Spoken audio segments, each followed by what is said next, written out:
Kanal o YouTube Boss Rino. Welcome to my channel. Ito na naman, magre-reaction video naman tayo dahil ang dami nagre-request. Ito ay Goosebump Top 5. Ito pamagat ito, Top 6 Goat on Camera. Nagpapanggap na multo, pero totoong multo pala ang nasa likod niya. Nagpapanggap na multo, pero totoong multo yung nasa likod niya. Medyo na-intriga ako dun, ha. Diba? So ito, huwag natin patagalin. Tirahin natin to bago pa tirahin ng iba. Late one evening, kasama ni Kevin ang maliit na anak niya, pati na din ang aso niya sa sala. Yan ang mga bigote. Yan ang mga bigote. Yuhan lang niya ang kalikutan ng kanyang anak that time. Lakad dito at lakad doon. Typical na activities ng mga bata sa edad na yon. Ngunit habang nagvi-video siya, pagdaan ng anak niya sa ilalim ng hagdan, nagulat na lang siya sa sumunod na nangyari. Wow! Wow! May anino papunta doon sa kaliwa. Uy, ano yun? Ba't ang laki? Parang anino ng ano? Yun o, anino. Sa pagdaan ng bata sa hagdan, makikita mo ang paglabas ng isang anino na may 4 na paa. Hugis aso o tigre. Oo nga, hugis aso. Tigre daw ito ayon sa mga nakapanood. Ito ay naglalakad pakaliwa kung saan nanggaling ang anak niya. Kung iyong susuriin, nang dumaan ang bata, nasa kanan ng anino niya. Ngunit sa pagdaan ng shadow creature, wala kang makikitang pinagmumula nito. Kahit oh my God. ang aso nila nakita ang anino pero wala naman itong naging reaksyon. Maaari nga kayang may skinwalker silang kasama sa loob ng bahay? Ito nga ba ay kagagawan ng hindi maipaliwanag na nilalang o camera trick lang? Ikaw na ang humusga. Pero parang aso talaga eh. May buntot eh. Tignan nyo ha. Hindi na pinakita. Pero parang may buntot, di ba? Parang may buntot.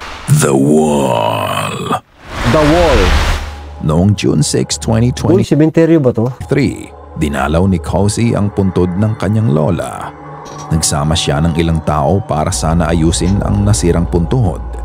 Habang nagtatrabaho ang mga kasama niya, may napansin siya na talagang sumindak sa kanya. Lalo na nga at nasa sementeryo sila. Agad-agad niyang nilabas ang camera at ito ang kanyang nakuha.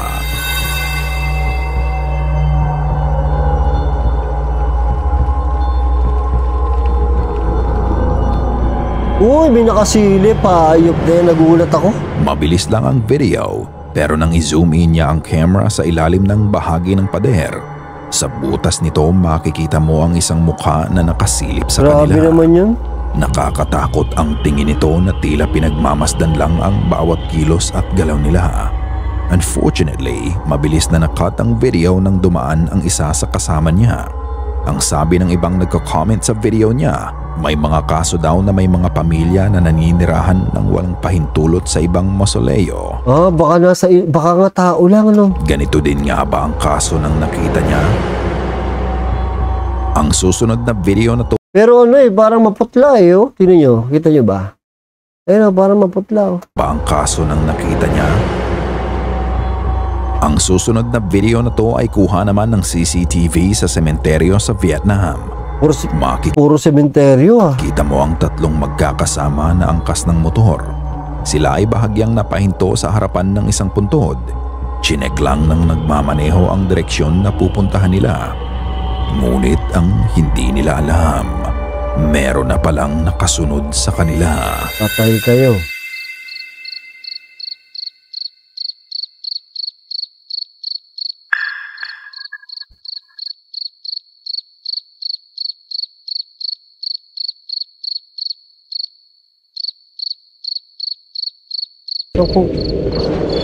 Ayun o, alino o, ayun o.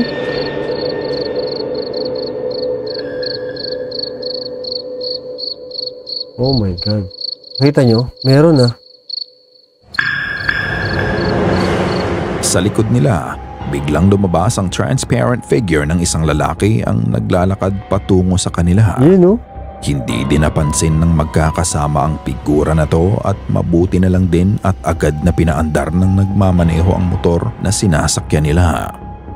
Ang nakapagtataka, madidistinguish mo ang mga taong nakasakay sa motor.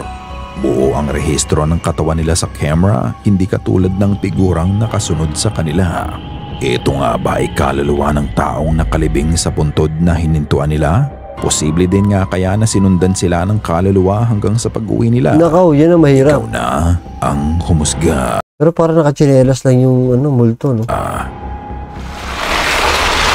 Behind her. Si Yuri ay isang content creator sa Thailand na gumagawa ng mga nakakatakot na clips para... Oh, Thailand to. Ano ba to? Babae ba to o lalaki? Sa Thailand, mahirap pa mahirap na magtiwala sa Thailand. Sa mga audience niya. Kasama niya sa paggawa ng video ang anak at asawa niya. However, noong Abril ng taong 2022, isang video nila ang nag-viral sa TikTok dahil ang isa sa mga clips niya kung saan siya ay nagpapanggap na multo na nagtatawag ng mga dumadaang tao. Ang hindi niya alam sa pagkakataon na yon, may totoong multo na pala siyang kasama. Oh my God.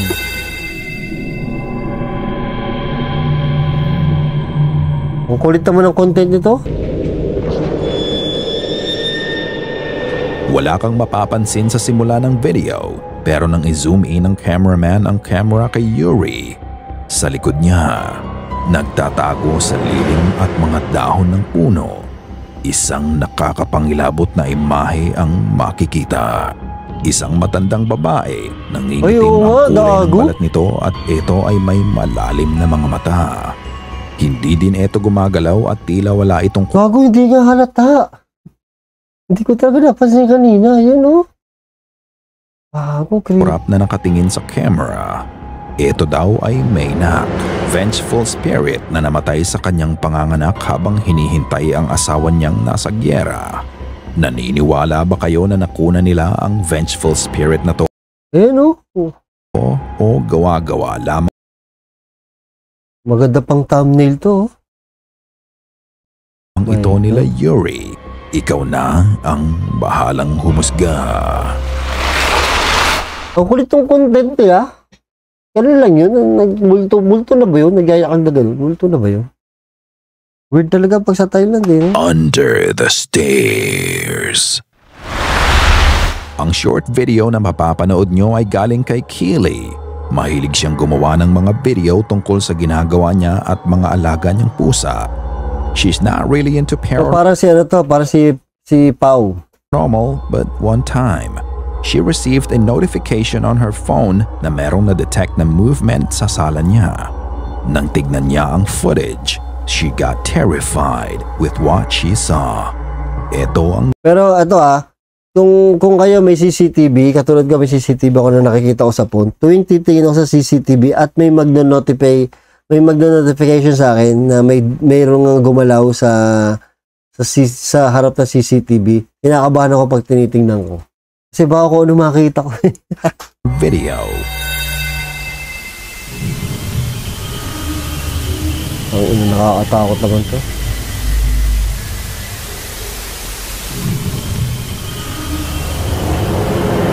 Patay ang ilaw at sobrang dilim sa sala. Pero kapag itinaas natin ang brightness ng footage, dito marireveal ang terrifying apparition. Sa ilalim ng hagdan, makikita mo ang paglabas ng nakakatakot na figura ng malaking lalaki. Dahan-dahan lang ang galaw nito at tila ba may hinahanap ito sa sala. It just manifested itself out of nowhere. Ang sabi niya, laging may na-detect ang camera niya kahit wala namang tao doon. Oh my God. Unfortunately, this is the only time na nag-post siya na may kinalaman sa paranormal at wala na tayong naging update pa. However, you can't deny that there's really something there. But what do you think? Did she really catch a ghost on camera? Ikaw na ang magpasya. Pagbahay mo naman, may nakita akong gato sa CCTV sa bahay ko. Ayawan na to. The sixth member. 5 magkakaibigang lalaki ang pumanik sa Mount Lawu sa Indonesia noong May 10, 3 taon na ang nakalipas. Ang Mount Lawu ay isa sa pinakasagradong lugar para sa mga lokal at naniniwala sila na isa din to sa pinaka-haunted na bundok sa Java. Habang inaakyat ng magkakaibigan ng trail papuntang summit, nagvi-video sila para ipakita ang kanilang progress. Ay, naabot ang gabi. Patay ka dyan. Naabot ka ng gabi sa bundok. Matataisa dito.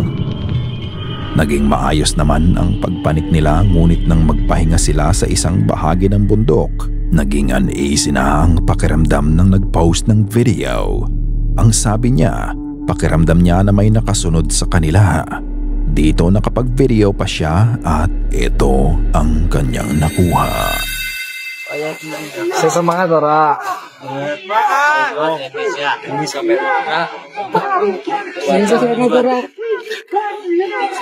Nay, may nakatayo sa likod.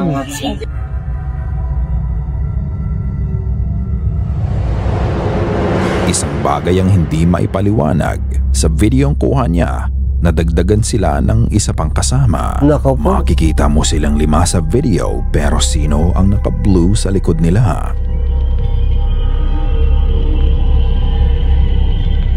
Although malinaw mo tong makikita sa video, Ay, pero may nakangiti kakaiba pa sa lalaki na to.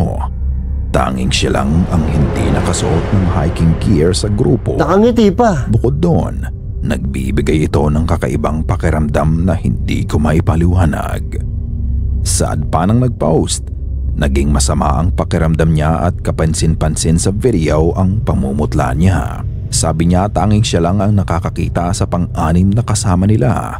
Hindi ito napapansin o nakikita ng ibang kasamahan niya. Ang nakapagtataka pa, nang isa-isahin niya ang mukha ng kasama niya. Lahat naman sila familiar sa kanya. Ngunit tignan mabuti ang video. Creepy. Parang ginagaya ng In fairness, magandang ngipin niya. pang-anim na miyembro ang mukha ng isa sa mga kasama niya.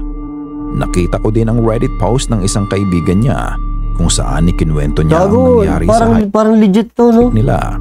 Ayon dito, pagdating sa tuktok ng bundok, ang sabi ng mga kasamahan niya, siya ay nag-collapse at nagdeliryo. Paulit-ulit niyang sinasabi na may nakasunod sa kanila at may nagmamasid sa kanila sa likod ng makapal na hamog. Sa pagsikat ng araw, natulungan pang maibaba ng mga kasamahan niya ang lalaki at maswerte din na naitakbo agad siya sa ospital. Ano sa tingin niyo ang nangyari sa kanya during their hike? Delusion nga lang ba ang nakita niyang pang-anim na Di pag mag-toothbrush ito. kasama nila? If so, then paanong nakunan pa niya ito sa video? Kinikilabutan ako, alam niyo bakit? Kasi naranasan ko ng abuti ng gabi sa bundok. Nakakatakot talaga, iba yung pakiramdam. Oh, talagang possible talaga na may ganitong makita. Kaya ay naengkanto o may ibang bagay pang nangyari. Katulad ng At dati, tumai pa ako sa bundok. nasa inyo pa din ang pagpapasya. Kayo na ang bahalang humusga. Prayers and Lament. Si Eldelisa ay nagtatrabaho sa church na to sa Azcapotzalco sa Mexico. Papauwi na sana siya nung hapon na yon nang marinig niya ang nakakatindig balahibong iyak ng babae. Dahil alam niyang sarado na ang church ng oras na yon at siya na lang mag-isa ang naiwan, kinuha niya ang cellphone niya at ito ang nai-record niya.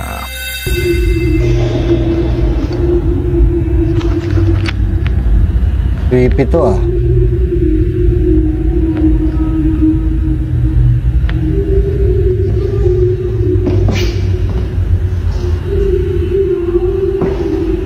Ano yung sounds yun? Parang nakakatakot.